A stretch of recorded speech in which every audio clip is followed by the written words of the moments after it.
Sejahtera, terima kasih karena bersama dengan saya di Nazilin Unity Channel. Sekali lagi, Rafizi Ramli bersuara. Selepas lama mendiamkan diri, selepas lama bertapa, akhirnya Rafizi muncul mengemukakan yang paling luar biasa. Kata Rafizi bukan mengenai apa kita mahu, tapi apa yang perlu dilakukan. Nampaknya Rafizi dah mula bersuara semula. Daripada pengamatan saya, Rafizi dah mula move on. Rafizi dah mula move on dan mula menunjukkan indikator bahawa beliau telah move on dan silap-silap hari bulan sudah mula melupakan apa yang berlaku dalam pemilihan PKR baru-baru ini. Beliau kini mula bergerak untuk membangunkan semula negara, bergerak untuk membangunkan semula apa yang pernah beliau perjuangkan. Bekas timbalan Presiden PKR Rafizi Ramli hari ini berkongsi petuanya dalam membuat keputusan. Kita buat macam-macam keputusan setiap hari, kata Rafizi. Ada keputusan besar, ada keputusan kecil. Petua saya dalam membuat keputusan bukan mengenai apa yang kita mahu, tetapi mengenai apa yang perlu dilakukan, katanya dalam satu hantaran di media sosial. Rafizi yang meletak jawatan sebagai Menteri Ekonomi selepas tewas dalam pemilihan PKR baru-baru ini masih belum mendedahkan perancangannya. Belum dapat dipastikan apakah hantaran terbaru itu ada kaitan dengan kerjaya politiknya atau sekadar luahan biasa. Saya yakin itu ada kaitan dengan kerjaya politiknya dan itu bukan sekadar luahan biasa. Rafizi ini asal dia memberikan kata-kata pasti ada isi tersirat. Rafizi sangat bijaksana di dalam memilih kata-kata. Itulah penilaian saya sejak saya memerhati Rafizi Ramli. Sebelum saya teruskan ulasan ini, jangan lupa saya nak perkenalkan satu produk yang terbaik yang pernah saya tahu. Produk ini Transufactor for Life. Produk ini secara ringkasnya membantu meningkatkan daya imun badan kita sehingga 400% dan mendidik imun badan kita menjadi kuat. Ringkasnya, kita kena penyakit karena daya imun badan kita yang lemah. Kita kena penyakit karena imun badan kita yang jadi bodoh. Apabila imun badan kita lemah dan bodoh, penyakit akan mudah menyerang dan kita sukar untuk sembuh daripada penyakit. Apabila imun badan kita jadi kuat, kita secara total akan sembuh dari dalam.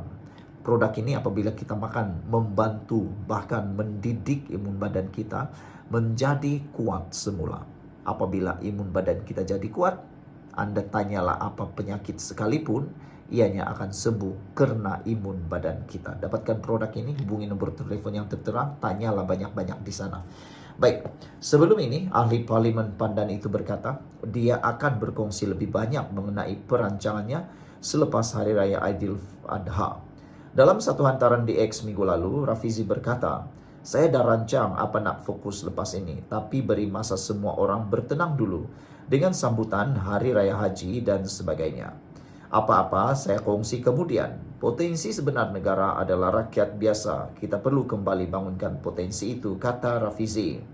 Dalam pemilihan PKR baru-baru ini, Rafizi tewas kepada Nurul Izzah, anak kepada Perdana Menteri dan Presiden PKR Anwar Ibrahim. Langkah Nurul Izzah menyertai persaingan merebut jawatan nombor 2 dalam PKR itu menimbulkan dakwaan PKR mengamalkan nepotisme. Tetapi secara pribadi saya tidak yakin dan saya tak percaya, saya tak menyokong dakwaan nepotisme itu. Karena di mana-mana parti pun ada nepotisme kalau disebut nepotisme. Tetapi untuk Nurul Izzah Anwar, beliau mempunyai keistimewaan kelainan daripada orang-orang lain di parti-parti yang lain. Nurul Izzah berjuang untuk PKR dikala ayahnya di penjara. Dia tidak seperti orang lain. Anak-anak yang lain, mereka berjuang dalam parti ketika bapak-bapak mereka hebat di persada politik, di kedudukan tertinggi ataupun penuh dengan kuasa. Nurul Izzah, dia bergerak sebagai ahli politik, aktivis politik ketika ayahnya berada di kedudukan terendah sekali, yaitu dalam penjara. Itulah beza Nurul Izzah Anwar. Jadi, di manakah nepotisme di sana? Tiada. Nurul Izzah layak bertanding sebagai timbalan presiden karena kelayakan beliau berjuang sebagai reformis sejak Anwar Ibrahim dalam penjara lagi. Jadi saudara-saudara sekalian, itulah keputusan terkini Rafizi Ramli. Semoga membuka banyak lagi jawaban-jawaban yang kita tunggu. Sekian untuk kali ini, jangan lupa tinggalkan komen Anda. Salam sejahtera, terima kasih kenaan bersama dengan saya di Nazilin Unity Channel. Tiba-tiba Tun Mahathir buat pula payung besar untuk orang Melayu. Aduh, aku pun tak tahulah. Semalam dia kata dia dah tua, banyak benda dia lupa. Tapi hari ini tiba-tiba pula dia kata dia tubuh payung besar orang Melayu. Siapa lagi nak percaya dengan Tun Mahathir? Tiba-tiba dia lupa, tiba-tiba dia kata banyak benda.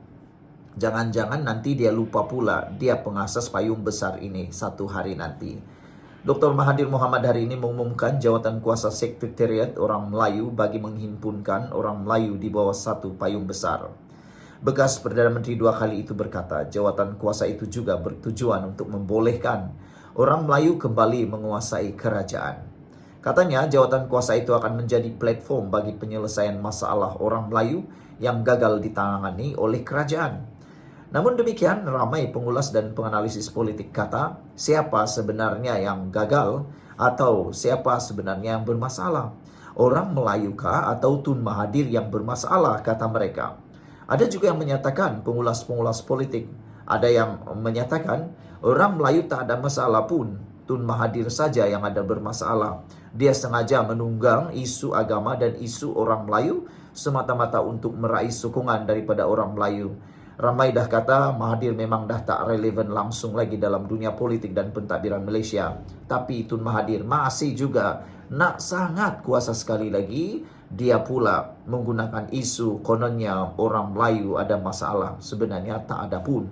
Sebelum kita teruskan ulasan kali ini, jangan lupa saya nak perkenalkan kepada anda satu produk yang sangat hebat yang saya sangat percayai. Produk ini For Life Transfer Factor. Secara ringkasnya, badan kita kena penyakit, kita tak sembuh daripada penyakit kena daya imun badan kita yang lemah dan imun badan kita yang bodoh. Apabila daya imun badan kita lemah dan bodoh, kita kena penyakit dan tak sembuh-sembuh. Tapi dengan daya imun badan kita yang kuat dan dengan daya imun badan kita yang jadi bijaksana, kita sembuh daripada segala jenis penyakit. Produk ini menguatkan daya imun badan kita sehingga 400% dan mendidik imun badan kita menjadi bijaksana untuk melawan penyakit daripada dalam. Apabila imun badan kita jadi kuat, melawan dari dalam, nah itu berita baik untuk anda semua. Ada peluang kita untuk melawan sehabis-habisnya penyakit dari dalam. Jadi cepat dapatkan produk ini. Kalau nak tahu lebih lanjut, hubungi nombor yang tertera.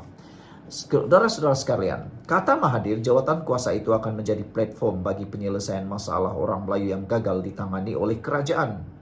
Jadi nak tanyalah, 22 tahun campur 22 bulan jadi Perdana Menteri, adakah Mahathir sendiri nak mengata bahawa dirinya gagal menyelesaikan masalah orang Melayu?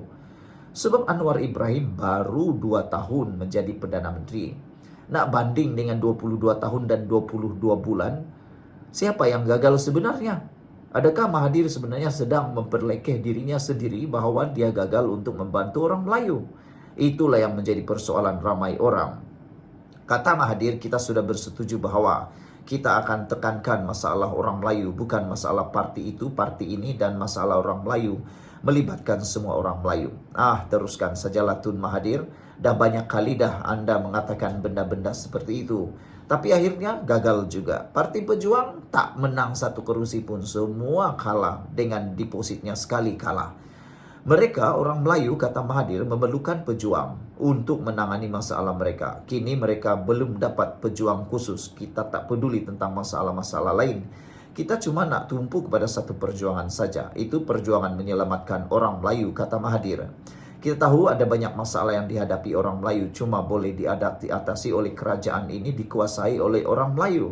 Sebab itu perjuangan kita ialah untuk mencari jalan supaya kita berkuasa semula, supaya kita dapat menangani masalah-masalah yang dihadapi oleh orang Melayu, katanya. Kita bersetuju dengan mengadakan satu gerakan tidak rasmi yang kita panggil sebagai payung besar supaya orang Melayu boleh ada dalam satu kumpulan, katanya lagi. Saudara, ramailah netizen yang sebenarnya mengejek, bahkan mengecam, memperlekeh apa yang Tun Mahathir kata ini. Yang paling senang mereka kata ialah Tun Mahathir sedang menghina diri sendiri. Dia kata orang tak dapat selesaikan masalah orang Melayu, tapi dia lupa dia jadi Perdana Menteri 22 tahun 22 bulan. Adakah dia sedang menghina dirinya sendiri? Jangan pula kata Anwar Ibrahim saja yang salah. Sekian dulu untuk kali ini. Jangan lupa tinggalkan komen Anda. Salam sejahtera. Terima kasih karena bersama dengan saya di Nazilin Unity Channel. Malam ini kita digemparkan dengan satu keputusan terkini daripada Anwar Ibrahim. Ramai yang mengambil kesempatan untuk memaksa Anwar Ibrahim meletak jawatan gara-gara pemilihan PKR baru-baru ini. Terutamanya para hater beliau. Mereka sibuk memaksa Anwar Ibrahim meletakkan jawatan dengan tuduhan kononnya Anwar Ibrahim mengamalkan nepotisme, mengamalkan politik keluarga dalam parti PKR. Mereka coba melaga-lagakan Anwar Ibrahim dengan Rafizi Ramli. Tapi rupa-rupanya dalam keadaan seperti itu Anwar Ibrahim bukan seperti pemimpin-pemimpin yang lain. Rafizi dan Anwar Ibrahim mempunyai identiti yang luar biasa. Beliau tidak mengeluh, beliau tidak letak jawatan, tetapi beliau sanggup meneruskan tanggung jawab sebagai Perdana Menteri. Anwar Ibrahim menegaskan, saya akan teruskan tanggung jawab sebagai Perdana Menteri tanpa gangguan kompromi. Keputusan Muktamad Anwar Ibrahim ini memang akan mengecewakan ramai orang, terutamanya para pembenci beliau. Dalam pada itu, Datuk Seri Anwar Ibrahim menyatakan bahwa beliau menegaskan akan meneruskan tanggung jawab sebagai Perdana Menteri tanpa gangguan maupun kompromi. Selepas Mahkamah Tinggi Kuala Lumpur memutuskan menolak permohonan Anwar Ibrahim tentang rujukan 8 persoalan undang-undang. 8 persoalan undang-undang ke Mahkamah Persekutuan. Sebelum kita teruskan ulasan kali ini, saya nak kongsi dengan Anda tentang satu produk, Transfer Factor for Life. Produk ini sangat bagus. Secara ringkasnya, kita kena penyakit, kena daya imun badan kita yang lemah. Kita juga sembuh kena daya imun badan kita yang menjadi kuat.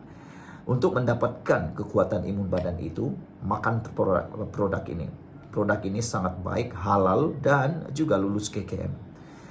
Ianya telah akan meningkatkan daya imun badan kita sehingga 400% dan mendidik imun badan kita melawan daripada dalam bagi menyembuhkan kita. Kita sembuh bukan kena obat semata-mata, tetapi disembuhkan total oleh kekuatan daya imun badan kita. Jadi cepat dapatkan produk ini melalui nomor telepon yang tertera.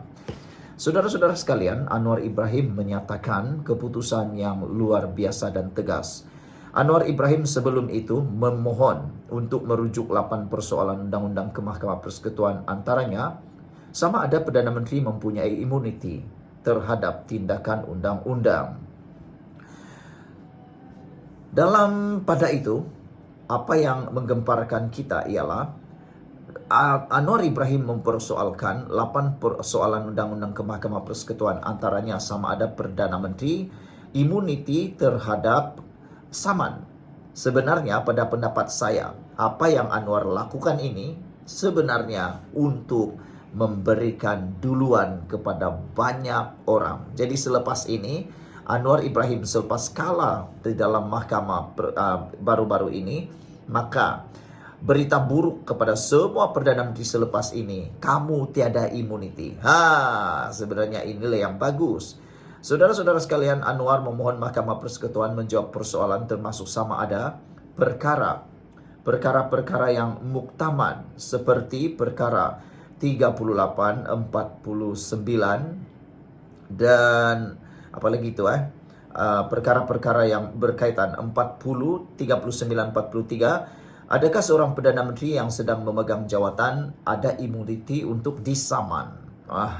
Jadi selepas ini peringatan kepada semua Perdana Menteri, Anda tidak ada kekebalan. Jadi sebenarnya Anwar Ibrahim bukanlah mahu kebal daripada Saman, tapi ini berita buruk kepada semua Perdana Menteri selepas ini. Kamu tiada kekebalan terhadap undang-undang. Bijaksana kan Anwar? Inilah kebijakan sebenar Anwar. Beliau bukan sebenarnya mahu semata-mata untuk bebas daripada Saman, tetapi dia nak mahu supaya tiada lagi satu orang pun di Malaysia ini yang boleh menggunakan kuasa sewenang-wenangnya. Dengan kekebalan itu, Anwar Ibrahim kuku. Sekian dulu untuk kali ini. Jangan lupa tinggalkan komen Anda.